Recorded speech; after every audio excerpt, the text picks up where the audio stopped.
Fairly aggressive, girlfriend stole from my bank account, so I sent her academic career into a nosedive. I'm a senior at a large state university. This happened in the first semester of my freshman year.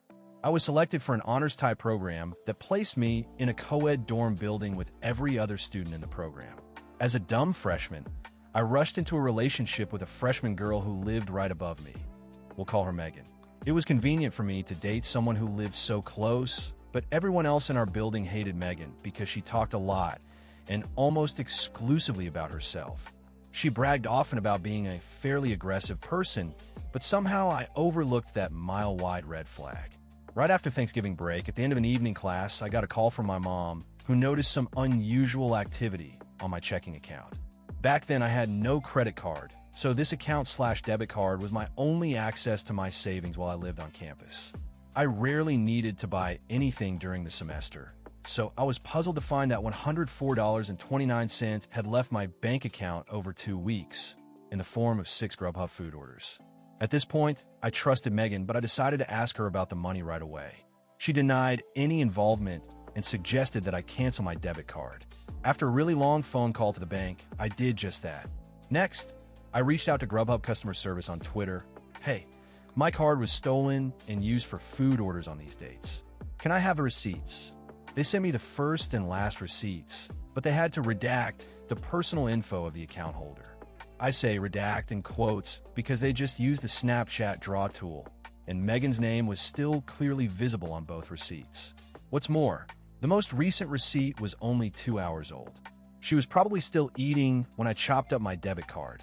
It's worth noting that she and I both had unlimited dining plans, paid for by our respective parents, and we lived 500 feet from the nearest dining hall. She didn't need to order food, and she definitely didn't need my money to do it. So I texted her again. I have the receipts from Grubhub. Are you sure you didn't make those orders? Her reply, F*** you for suspecting me. Fairly aggressive, wouldn't you say? I hatched a plan to collect security camera footage of her picking up the order from that evening. However, by midnight, Megan arrived at my door in tears and confessed to everything, plus she admitted to being a serial shoplifter. Exhausted, I sent her away and decided to deal with everything in the morning. By the next day, everyone in our building seemed to know what was going down, probably because Megan had already begun broadcasting her version of the story. I sent Megan a breakup text and decided that the $104.29 was a loss. At least I escaped unscathed, right? Well, less than 2 days later, she entered my room when I wasn't looking. I was sitting at my desk when I noticed her standing silently behind me. Megan, give me my stuff. Where's my stuff? Me, what stuff? Megan, you know. I did not know. She tore through the room, looking for something that she refused to identify. Just as quick as she came, she was gone, and I locked the door because obviously this wasn't over yet. Within a minute, she was back. She stood outside my door, knocking and demanding I let her back inside. The knocking quickly got more violent. She started shouting, I know you're F*********ing in there, and open the mother of ******ing door. Mind that we lived in this building with students in our program who all know each other, and all of them could hear her. Pretty quickly, Megan was rattling the handle of my door. Next, she began throwing herself at it, shoulder first, trying to break it down. I lived next door to my RA, but judging by the lack of any intervention, he was elsewhere. So I whipped out my phone and texted him to send backup. Meanwhile, I saw my heavy wooden door bending and buckling. I even heard it crack a bit. My RA was on duty in another building, so he sent 3 of his colleagues to de-escalate the situation. They brought Megan downstairs, where she revealed that this stuff she wanted was just the t-shirt and keychain that she gave me for my birthday. Whatever, I let her have those. I still just wanted this to be over. However, once I shared my story with the resident life staff, they filed university paperwork to place a no-contact order between me and Megan. They also recommended I contact the campus police, who then told me I should get my stolen money back in small claims court. I couldn't even get there without a car or money to pay for an Uber. Sorry, Judge Judy. At the request of the campus police, I also contacted the Title IX office at my school, sending them the story of everything you've read so far. They were interested, to say the least, although I didn't want any trouble. I just want a clean breakup and a fresh start, but a Title IX representative informed me that they were bringing 3 misconduct charges against Megan: theft, threatening/violent behavior, and inciting an intervention by university staff. The representative asked me to serve as a witness in Megan's disciplinary hearing the next semester. I tentatively agreed, right before the representative set the hearing date for February 14th, Valentine's Day. I thought it was a joke, but they really did that. When the day of the hearing finally arrived, the no-contact order was still in effect, but a few of my friends had kept tabs on Megan. For starters, she failed all of her classes in the fall. Someone in my math course confessed that Megan had tried to sleep with him while she was dating me, and he had to repeatedly tell her no. Even worse, Megan kept telling a twisted version of the whole story to try and turn my friends against me. So when I found out that she had found a new boyfriend, it felt good to know that the V-Day disciplinary hearing ruined whatever evening plans they might have made. I arrived alone at the disciplinary board office, unsure what to expect. The board consisted of grad students, and the hearing was expected to run into the night. Unlike me, Megan did not come alone. She brought both of her parents as character witnesses. That wasn't even a thing here. This wasn't a real courtroom, as you'll soon see. And that's not all. Megan's parents also paid a lawyer to defend her against the charges. The board knew that was unnecessary, but Megan's parents believed so strongly in their daughter's innocence that they had already paid this 3-piece suit to make her case. In the name of fairness, the board members offered me pro bono legal representation, a junior economics major, who we'll call Jimmy. Jimmy had already read my account of the events from the fall, and thanks to my screenshots of Grubhub receipts, he said there was an okay shot of the charges sticking. Then I told him something I kept secret for months. When Megan tried to break down my door and I whipped out my phone to text my RA, I also filmed the whole thing. Jimmy couldn't get enough of the video. There was Megan kicking and screaming and clearly trying to break into my dorm room. It was all the evidence I needed, and no one saw it coming. In the hearing, when the time came for me to make the case against Megan, Jimmy played the video on a big screen in front of everyone. The room went insane. In that instant, I realized that Megan really had convinced everyone I was the liar. In her version of the story, I gave her permission to buy food using my account. She told her parents that she'd asked me politely for her belongings, which I'd rudely hidden from her in my dorm room. In Megan's story, I was the sociopath trying to ruin her reputation. Before I unveiled the video, it was her word against mine. I still didn't want revenge, even after finding out that Megan tried to cheat on me. But when I saw her parents flipping out at the video, "Why didn't you tell US you did this?" and her lawyer raising hell, this evidence was not provided in pre-trial disclosure, and a board member standing over him. "Sire, this is not a court of law. Please return to your seat," and him shouting objection, and her replying, "We don't have objections. This isn't a court of law," and Jimmy, my new best friend, just trying not to laugh out loud. That's when I realized how good revenge can feel when it's fair and deserved. The board found Megan responsible on all 3 charges. My side of the bench recommended the university terminate her housing contract and force her to pay restitution. Her side recommended only restitution and a reprimand. The board compromised. Her family paid back most of the money she stole, most because 2 of the 6 orders had the same price, and the lawyer convinced the board I had duplicated an order, and Megan was forced to move into a different dorm building. This probably would have helped her anyway, because every student in our programs building knew everything she'd done and lied about. They wouldn't speak to her, and no one wanted to be her roommate. By the time she had to move buildings, she'd already failed all of her courses again. Having paid for her tuition, her unused dining plan, her lawyer, and her restitution, Megan's parents finally pulled her out of school. Last I heard, Megan returned as a part-time student, but I never saw her again because the no-contact order still stands. I'm now Facebook friends with the guy Megan tried to seduce. Oh, and Jimmy and I connected on LinkedIn. As for me, well, I no longer date fairly aggressive people. Cheat on me with my best friend? I'll wreck your career and publicly humiliate both of you. I can't believe how many requests I keep getting for updates on this story.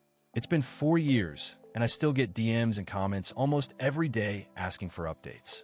It's somehow spread to TikTok. I'm too old for this. I was a complete wreck when I originally posted this.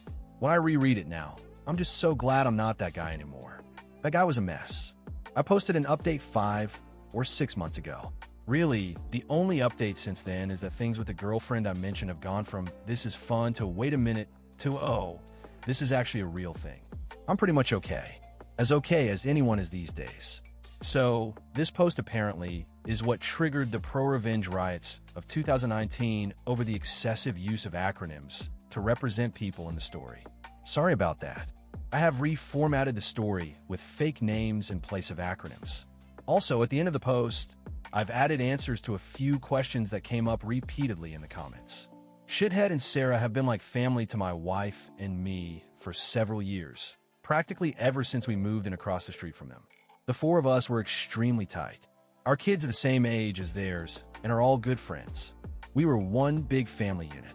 We did dinner together a few times a week. We went on vacations together. I truly saw Shithead as a brother, and my wife and Sarah were very close too. 5 months ago, I was completely blindsided by the discovery of an affair between my wife and Shithead.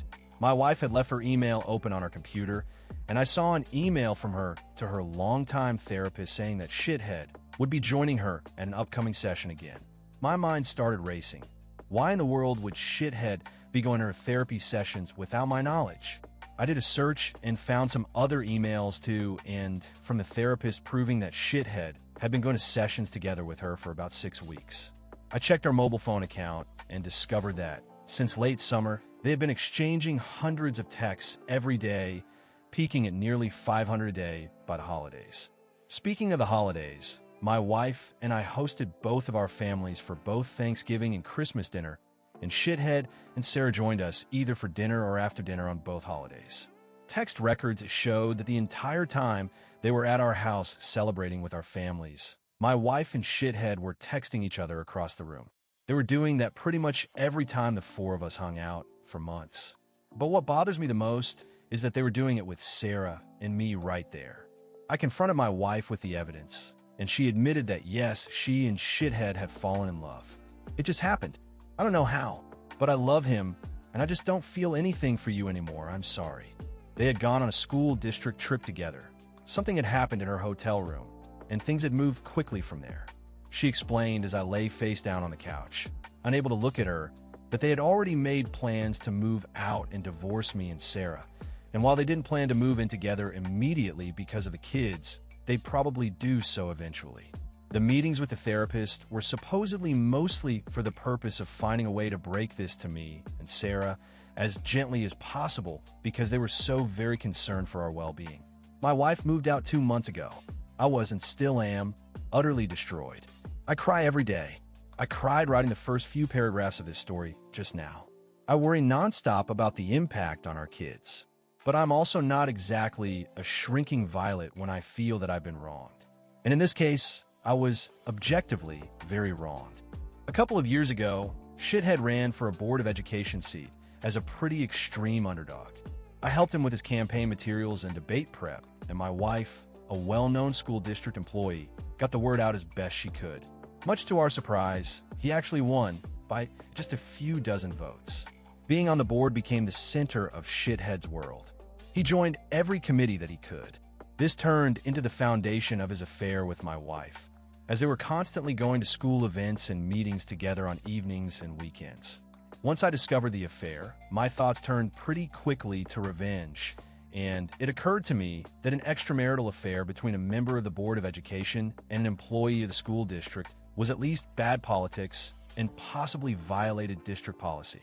Making things far worse for them was that my wife was in the running for an open administrative position, and everyone knew that she was more or less guaranteed the job and the major pay raise that came with it. She had just finished her master's degree in school administration at the urging of her principal and the superintendent so that she could be promoted to this specific position.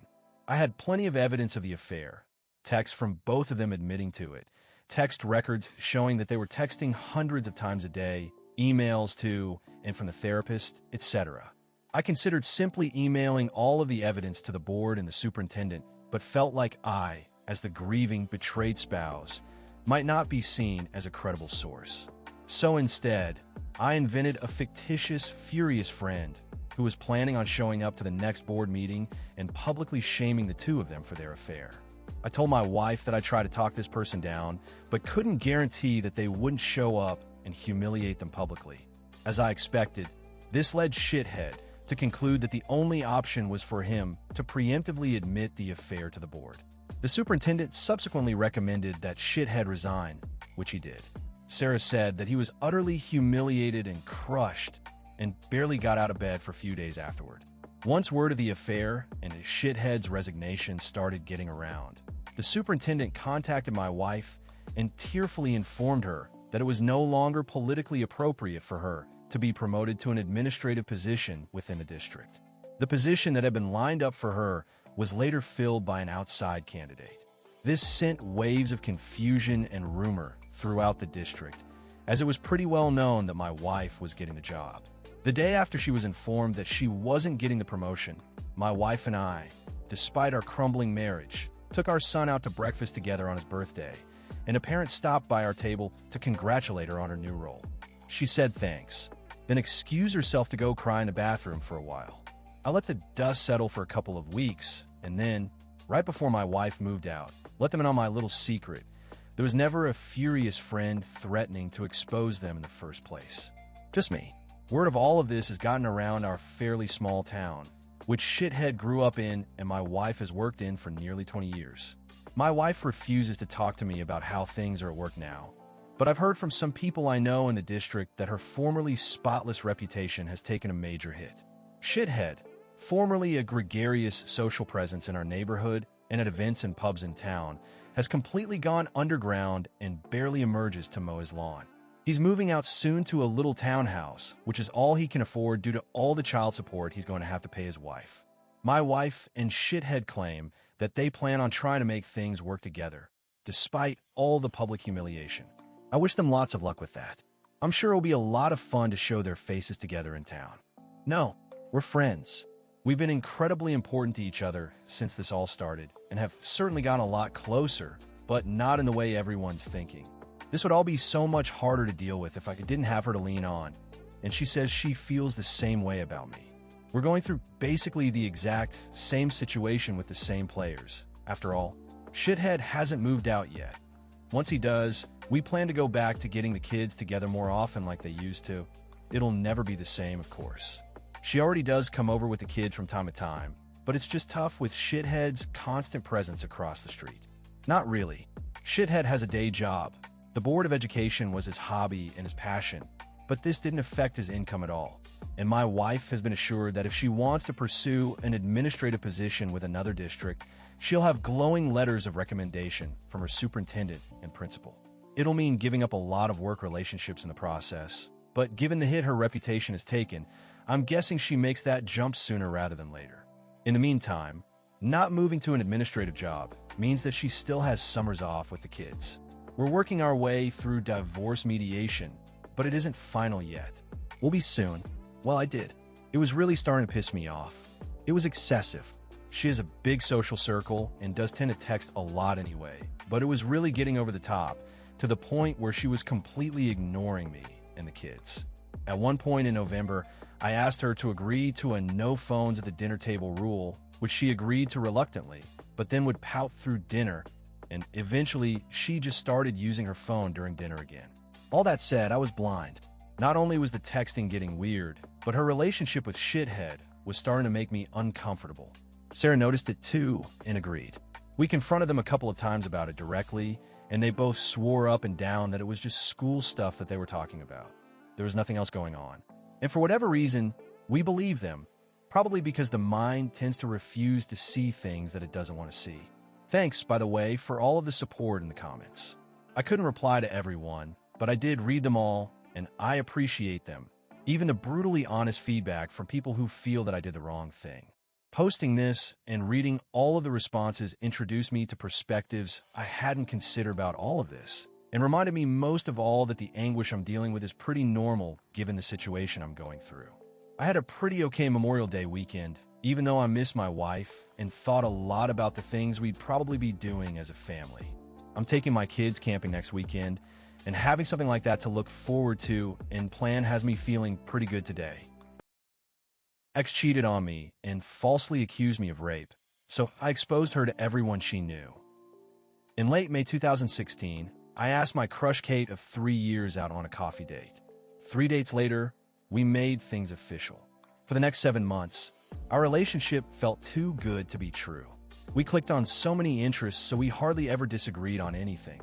We were very open with each other, which led to an incredible sex life. We both had good jobs, so we had money to spoil one another, and our families were both enthusiastic about our relationship. In January 2017, I was accepted into my country's Armed Forces Reserve program as a combat engineer. I underwent basic training from February to late April, and it was until then the hardest thing I had ever done. There were several times I thought I wouldn't graduate, and the only thing that kept me going was Kate's words of encouragement over texts and calls. She was there when I received my BTC certificate and never let me forget how proud she was of me. As part of my job in the reserves, I would have to go away in the summer for advanced training between early June to late August. Kate fully supported me, going 400 kilometers away to the training center and spending almost our entire summer break on work to further my military career. The summer was brutal on me. I was a social outcast from every clique that formed on our course and was the butt of several jokes. My self-esteem plummeted through the floor, but Kate's belief in me was what made me prevail. I passed as 5th best on course, and I owed it all to her. Things between us started to sour after returning home. According to her, I wasn't as spontaneous and outgoing as before I went away. I was dismissive, took small jabs and jokes as personal insults, and would rather stay in, watch movies, and have sex instead of going out. Unbeknownst to both of us, I had developed some nasty social anxiety due to the events of the summer, and it started affecting our relationship. Nearing our 2-year anniversary in 2018, we got into a heated argument over a small misunderstanding and subsequently broke up. I was incredibly distraught before she texted me 3 days later and said she wanted to try and fix things. I didn't see her for 3 weeks, but we kept in touch every day, slowly mending things. When we officially got back together, nothing felt the same. Every time I talked with her, it was as if I was walking on eggshells, and it only worsened my anxiety, which in turn hurt our already damaged relationship. Then things finally came to a head at the end of July. While in school, Kate had met a dude named John. She saw in John what she used to see in me, and they quickly became very close friends. He consoled her through our breakup, and every little time I messed up afterward. For the record, I knew of John, but never thought Kate would ever do anything with him. One night after work, we had planned for me to stay the night at Kate's place. I arrived to see the two of them chilling on the living room couch.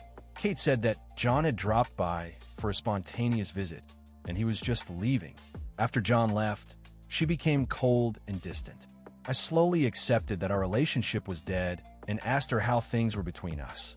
She echoed my thoughts, and we agreed to break up the next day. She said I could stay the night one last time, seeing how it was late and she was still worried about me. From there on, until she fell asleep, Kate became uncharacteristically glued to and protective of her phone. In the past, she wouldn't care if I glanced over to catch her and her friends texting about whatever, but now she did her best to hide the screen from me. I asked her about it, and she said it was private stuff, which only raised more questions. After she fell asleep, curiosity got the better of me. I unlocked her phone and found hundreds of messages between her and John. Messages about how she was now single, how exciting it was that they could now be a couple in public, and laughing at me about every little thing I did.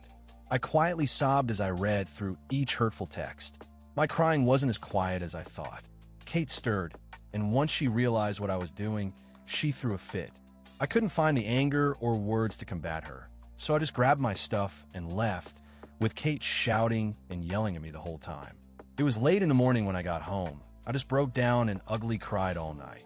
I called in sick from work the next day and spent it sulking in my bed. The day after, I got several angry texts from Kate's friends and family.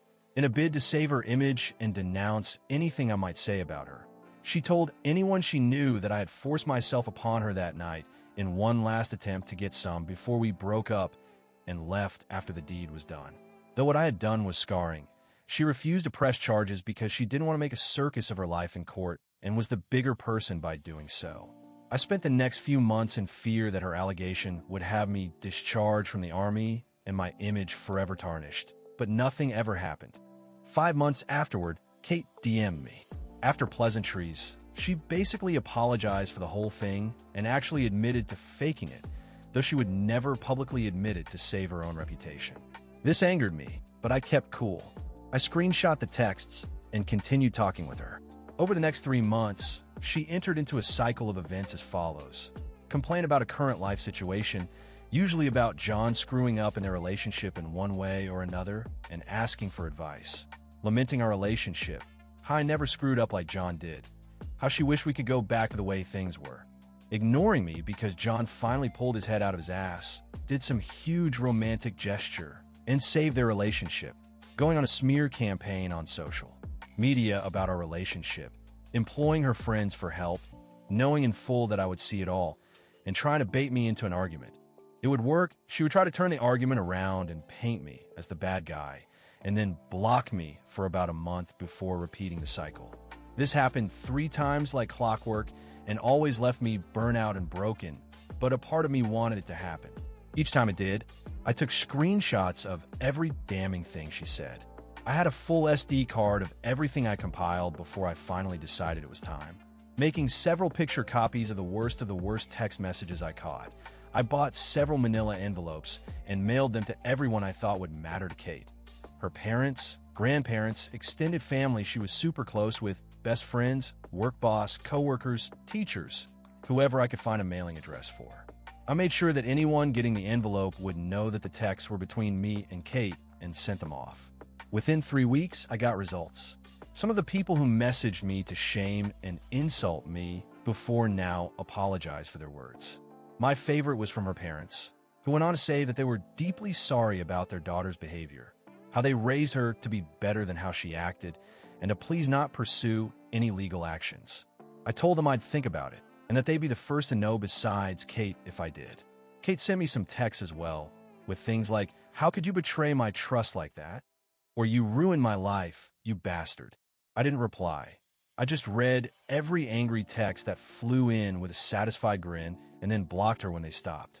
I never fully found out how badly her life was affected by my revenge, but I do know that she dropped out of school and no longer has a job. I hope John was worth it. When I made the post, it was almost a year after I had last heard from Kate. I never thought I'd ever interact with her again. Through stalking her socials, I've learned that she and John broke up, but not before having a kid together. John became a deadbeat dad, and Kate got together with some other dude. Jody likes posting things online about her life. She recently posted about the dinner date we went on for our 2-year anniversary. Apparently, it came up on Kate's feed, and she instantly recognized my dumb, happy face. She messaged me through another account, originally asking if we could talk and reconcile the past. I politely declined, and I thought that was it. Kate then messaged Jody, asking if they could talk about me, girl to girl. Jody immediately showed me the message and asked about it. I never told Jody about my past since it's in the past, and it's never come up. I joked about my evil ex from time to time, but never really elaborated.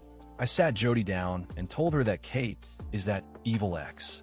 I explained what happened, showed her the evidence, and said she had contacted me too. I showed her the texts and reassured her that I want absolutely nothing to do with Kate. She said she understood and that she loves me. She then texted Kate, telling her that I had already declined her, and she also didn't want to talk. It boils my blood to think what Kate wanted to talk about, but all my worries melt when I think of what a wonderful person I have in Jody. I think she deserves a ring after this. She hated me and made me think I was an idiot. Well, Triff, I don't know if this is pro, but it is certainly more than petty. In high school, I was quiet and attentive in class. Teachers liked me. I wasn't popular, but I had good friends. I say all this to explain that high school was relatively calm for me. I played sports, was on student newspaper, and got decent grades. However, that all changed my second semester junior year. I've always been a voracious reader. My freshman English teacher recommended I move up to the honors English track, so I did for freshman, sophomore, and the first half of junior year. Then I was put into classical literature my second semester junior year. I've always loved Greek and Roman stories and had already read your typical high school classical reading list on my own. I didn't mind reading them again until I met Ms. Umbridge. She put on a sweet facade, but she was downright evil. She also decided she hated me. I still do not know why or what transgression I committed, but she hated me. I assume it was my habit of sometimes nodding off in classes. At the time, I had undiagnosed thyroid issues and was getting up at 5 a.m. for swim practice.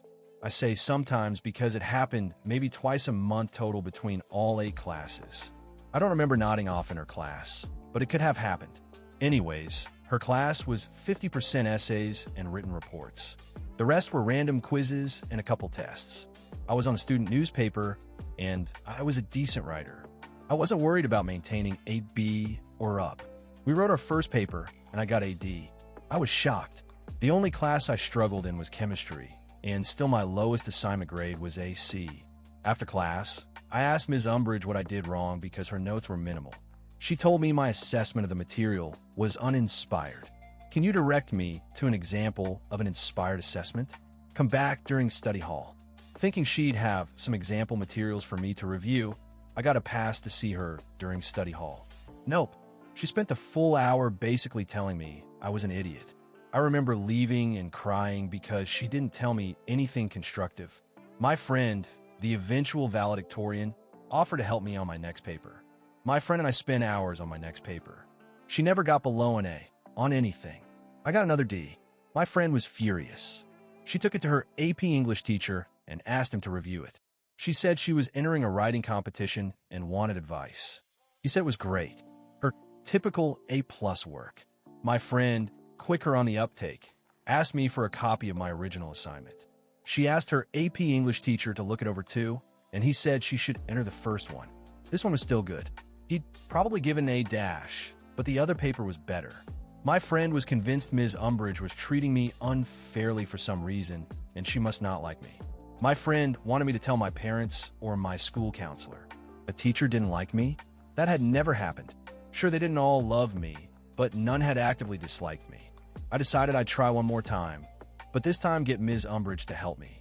Despite the previous horrors of spending study hall with Ms. Umbridge, I went to her office during study hall 3 times before the next paper was due. She reviewed the paper and gave me tips on revising it each time. She did this in red pen. I took notes. By the time the next paper was due, I had 3 revised versions with her notes in red ink on each one. I got a D+. She smirked and congratulated me on my improvement. I was done. My friend was right. This woman had it out for me and was giving me bad grades on purpose. I'm a laid-back person, but I was angry. Never before been this angry. I took my paper to my newspaper teacher. Sure, he didn't teach English, but our student paper constantly won awards because of his work. I told him I was having trouble in English, and could he please look over my paper and give me advice. He was a little confused as to why I didn't ask my English teacher, but he did it.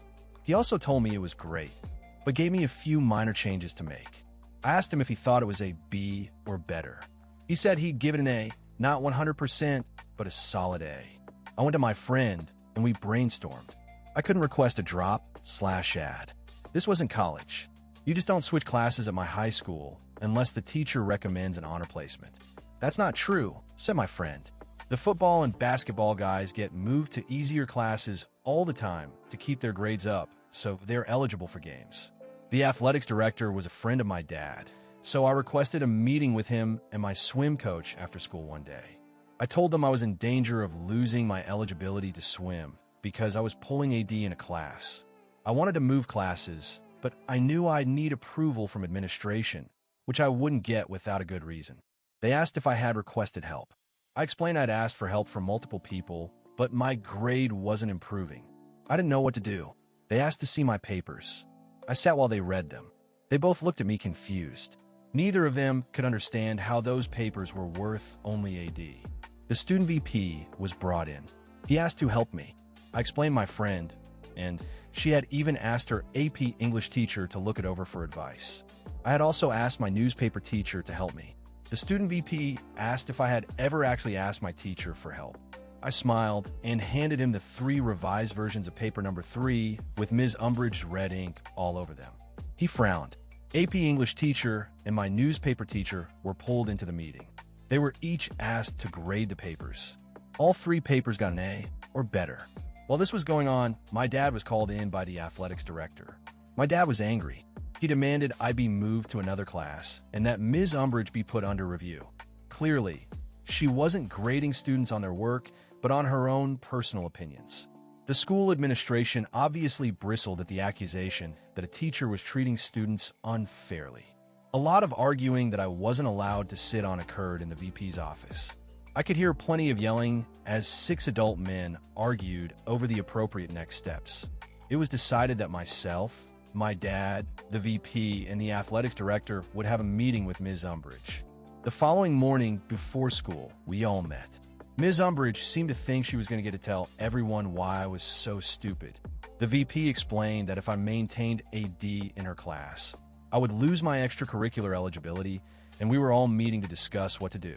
She smirked and said I should be moved to the non-honors English track, and I had no business being in honors English. I didn't have the aptitude to understand the complex classical literature they were studying, and I probably would need a tutor to even get through basic English. I've never seen my father so red, and I half expected to see steam come out of his ears. The VP asked why she didn't try to help me improve.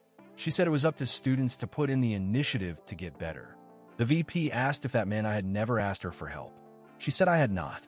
The VP then pulled out the 3 revised versions of paper number 3 and handed them to Ms. Umbridge. Now, it was her turn to be read. She called me a liar and said those notes weren't hers. Things got heated, and I was asked to leave again. I sat outside the office. This time, the secretary was there, and we both heard the shouting. School was set to start in 30 minutes, and they were all just shouting. Then AP English teacher and newspaper teacher were called in again. More shouting. About 5 minutes to the start of classes, the teachers left, and I was called back in. If looks could kill, I'd have died then and there when Ms. Umbridge walked out of the VP's office. I was being moved to basic English effective immediately. My current grade would not carry over. I would not need to make up any past assignments, and the new teacher would be instructed to grade me only on the assignments going forward. My new English teacher, Ms. Honey, ended up being the English department head. She was at least 65 and had been doing this for decades. After 2.5 years of honors English, this class was easier than PE. I barely had to try to get an A, but I refused to let Ms. Honey think Ms. Umbridge had been right. I tried harder in that class than any other class that semester. I finished projects so quickly that I was asked to tutor a girl struggling in the class. I spent half the class period just helping this girl understand the material. I helped her go from a C to AB+. I got something like 104% in the class. At the end of the semester, Ms. Honey called me into her office during study hall. She was recommending I return to honors English for senior year. I must have looked panicked because she assured me Ms. Umbridge would not be my teacher. In fact, she would not be anyone's teacher. She was leaving at the end of the school year. Ms. Umbridge was only in her late 20s and unmarried, too early to retire, and my high school was in one of the best-paying school districts in the state. I knew what leaving meant, but Ms. Honey still explained that I was putting her class on purpose. The school administration trusted Ms. Honey to determine the truth of Ms. Umbridge's claim that I was basically a lying idiot. Ms. Honey stated I very clearly belonged in honors English. She apologized if her class had not been challenging enough for me. I cried. I mean full-on ugly, snot cried. I didn't realize it, but part of me had actually believed Ms. Umbridge up until that moment. Ms. Honey hugged me and consoled me. I spent senior year in honors English and spent my study hall tutoring Ms. Honey's struggling students. To this day, I think about that awful woman fairly regularly. My career is strongly writing-based, and I still worry obsessively over my writing. I hope she never taught again because she wreaked havoc on my self-confidence.